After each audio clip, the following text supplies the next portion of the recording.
نبی اکرم شفیع اعظم، اس لیے کہ ہم ابناء اللہ و احباؤہ، ہم لوگ اللہ تبارک و تعالیٰ کی اولاد ہیں، کنبے والے ہیں، اور ہم اللہ تبارک و تعالیٰ کی اولاد میں سے ہیں۔ جیسے اب چل رہا ہے اسرائیل اور فلسطین، آپ لوگ جانتے ہیں، پڑھا لکھا طبقہ ہے۔ 1920 کا اگر انڈیا ورلڈ میپ آپ اٹھائیں گے تو اسرائیل کہیں نظر نہیں آئے گا، کہیں ایک نقطہ بھی نظر نہیں آئے گا۔ جو کچھ ہو رہا ہے، وہ جو مشہور مقولہ ہے، لمحوں نے خطا کی صدیوں نے سزا پائی، اس قبیلے سے ہے جو کچھ ہو رہا ہے۔ ورنہ 12 ہجری میں حضرت عمر فاروق رضی اللہ تعالیٰ عنہ کا جو لشکر فوج ابو عبیدہ بن جراح رضی اللہ تعالیٰ عنہ کی قیادت میں پہنچا تھا، فلسطین اس وقت فتح ہوا۔ 13 میں جب فوج وہاں تک پہنچ گئی تو بیت المقدس کا ارادہ ہوا، تو ادھر پہنچ گئے تو وہاں والوں نے یہ کہا ہم لوگوں کو ہمت نہیں ہے لڑنے کی، ایسا کریں آپ اپنے امیر کو بلائیں، ہم دے دیں گے چابی۔ ہماری کتاب میں لکھا ہے، قصہ ہم لوگ جانتے ہیں۔ عمر فاروق رضی اللہ تعالیٰ عنہ آئے، چابی دے دی۔ یہ فلسطین گویا 1435 سال سے مسلمانوں کا ملک ہے۔ مسلمان ہوئے، بہت اچھے مسلمان ہوئے۔ خلافت کا زمانہ دھیرے دھیرے گھٹتا گیا، یہاں تک کہ خلافت عثمانیہ کا معمولی ایک جھلک ترکی میں رہا 100 سال پہلے، 1900۔ برطانیہ نے اسے بھی ختم کرنے کی کوشش کیا، جیسے ہندوستان میں قبضہ کر لیا ویسے ہی اسے بھی نشانہ بنایا۔ تو اس کے بعد جو آخری خلیفہ عبدالعزیز تھے، ان کے پاس یہودیوں کا ایک وفد پہنچ کر کہا کہ آپ فلسطین میں ایک علاقہ ہمیں دے دیں، ہم وہاں بس جاتے ہیں، آباد ہو جاتے ہیں۔ میری حیات تک، جس وقت تک میرے جسم یہ جان رہے گی، تم لوگوں کو یہاں داخلے کی کوئی گنجائش نہیں ملے۔ ولیکن اکثرہم لا یعلمون، اللہ تعالیٰ فرماتے ہیں اکثر لوگ اسے جانتے ہی نہیں۔ یعنی اللہ تبارک و تعالیٰ کا یہ فیصلہ ہے۔ کیا فیصلہ ہے؟ قرآن میں اللہ تعالیٰ نے فرمایا ہے ہم تم کو ذلیل اور رسوا نہیں کریں گے، ہم تم کو ذلیل اور رسوا نہیں، یہ ذلت اور رسوائی نہیں ہے۔ یہ فلسطین کے مسلمانوں پر جو کچھ ظلم ڈھایا جا رہا ہے، ان لوگوں سے پوچھو، وہ لوگ بڑے خوش ہیں، فخر سے ہیں، کیونکہ ایسی حالت میں ان لوگوں کو لاشوں کو دیکھ رہے ہیں جس سے ان کو رہا نہیں جا رہا ہے، پھر بھی وہ زبان میں حسبنا اللہ و نعم الوکیل، حسبنا اللہ و نعم الوکیل۔ جو مجمع بیٹھ کر سن رہا ہے وہ فیصلہ کر لے، باقی پوری دنیا کو چھوڑے۔ ہم سوچتے یہ ہیں کہ ہم ایک کے عمل کرنے سے کیا ہوگا، نہیں، ہم ایک عمل کرنے سے کیا ہوگا، اس قصے کو سوچو۔ ابراہیم علیہ السلام کے لیے نمرود نے آگ جلایا، چڑیا نے پانی کے چونچ میں لا کر چڑیا چونچ میں پانی لا کر ڈالنے لگا تو کسی نے کہا یہ کیا کام، ارے اللہ کے دربار میں میرا بھی تو نمبر لگ جائے گا، میں نے ابراہیم علیہ السلام کے آپ کو بلانے میں۔ قصہ صحیح ہے یا نہیں ہے وہ مجھے نہیں معلوم، لیکن اس قصے کو رکھ کر یہ فیصلہ کریں اسرائیل کی جتنی چیزیں ہیں ہرگز خرید نہ چھوڑیں، ہرگز نہ لیں، بیکاٹ کریں۔ بیکاٹ کے لیے ہی رسول اللہ صلی اللہ تعالیٰ علیہ وسلم 313 کے مجمع کو لے کر چلے تھے۔ ابو سفیان کے لشکر میں جو 50 کروڑ کی مالیت تھی اسے لوٹنے کے لیے چلے تھے، وہی حکم تھا خدا کا۔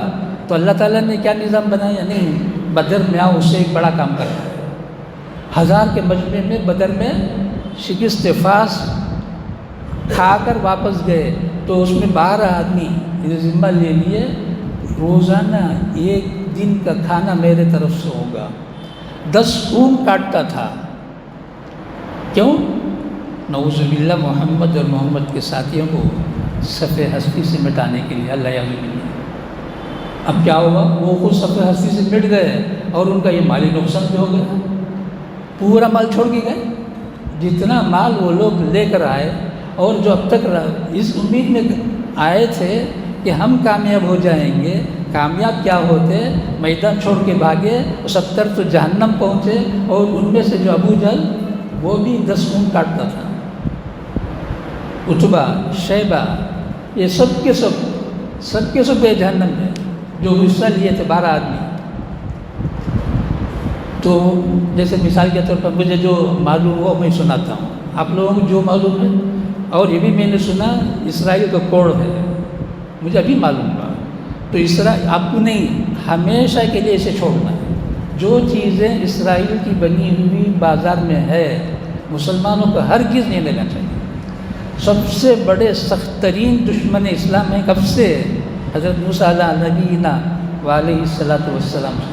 کتنی مرتبہ یہ لوگ ہلاک ہوئے، گوسالے کی پرستش میں 70,000 مارے گئے، اس کے بعد ہفتے کے دن وہ مچھلی پکڑنے میں 70,000، وہیں سے ہی پتہ نہیں کتنی مرتبہ یہ بخت نصر آیا۔ سبحان الذی اسریٰ بعبدہ، اللہ تعالیٰ فرماتے ہیں ہم نے بنی اسرائیل کو، یہودیوں کو 2 مرتبہ زبردست حملہ کرایا، یعنی اسی وقت وہ لوگ ختم ہو جاتے ہیں، لیکن پھر بھی ہم نے ان کو کیا کیا؟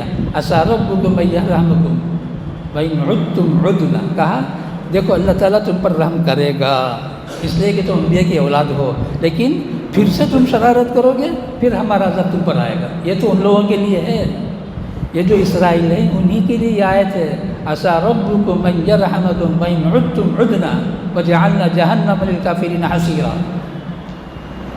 تو ان چیزوں سے مثال کے طور پر جو مجھے معلوم ہے بولتا ہوں، صحیح ہے تو ٹھیک ہے، اگر غلط ہے تو مجھے بعد میں بتا دو کوئی، جیسے 7 اپ ہے، کوکو کولا ہے، تھمس اپ ہے، یہ لیس ہے، اور وہ میگی ہے، سنا یہ سب اسرائیل کی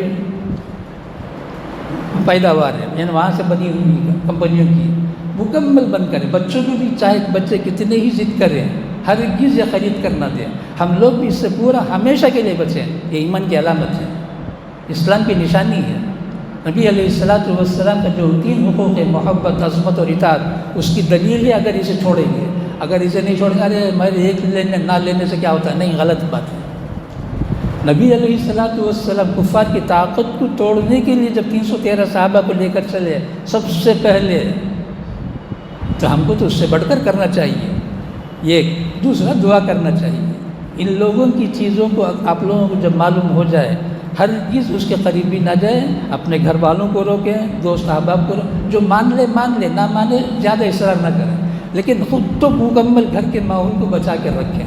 یہ جو کولڈ ڈرنکس میں یہ ابھی جو نام لیا 7 اپ اور کوکو کولا اور تھمس اپ، یہ تو اسی کی سنا اسی کی ہے، اور اس میں کوئی کوڈ بھی ہے، وہ کوڈ ہو تو وہ اسی کا ہے، یہ بھی سنا، بہرحال جو بھی ہے آپ لوگ تفصیل مجھے نہیں معلوم۔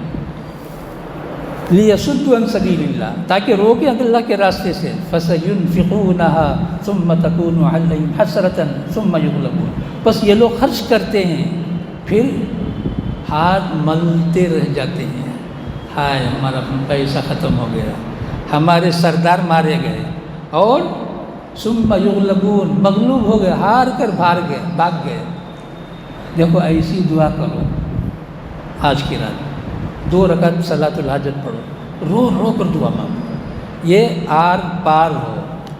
سورہ تغابن ہے، سورہ تغابن کا ترجمہ یہی ہے، آر پار جس کو بولتے ہیں عوام، اب یعنی اسرائیل جڑ سے ختم ہو جائے، اس جگہ میں اسرائیل کا نام و نشان نہ ہو، بھاگ جائے کہیں اور، فلسطین مکمل محفوظ ہو جائے، ورنہ وہ بیت المقدس ہمارا بھی قبلہ رہا ہے، 17 مہینے نبی پاک صلی اللہ تعالیٰ علیہ وسلم اور صحابہ کرام اس کی طرف قبلہ رخ ہو کر نماز پڑھے ہیں، اور نبی علیہ السلام معراج میں وہاں پہنچ کر سارے انبیاء جمع ہوئے، وہاں پر سارے انبیاء کی امامت فرما امام الانبیاء محمد رسول اللہ صلی اللہ تعالیٰ علیہ وسلم۔ بہرحال مسجد تو کچھ نہیں ہوگی، جیسے کہ وہ لوگ خواب دیکھ رہے ہیں۔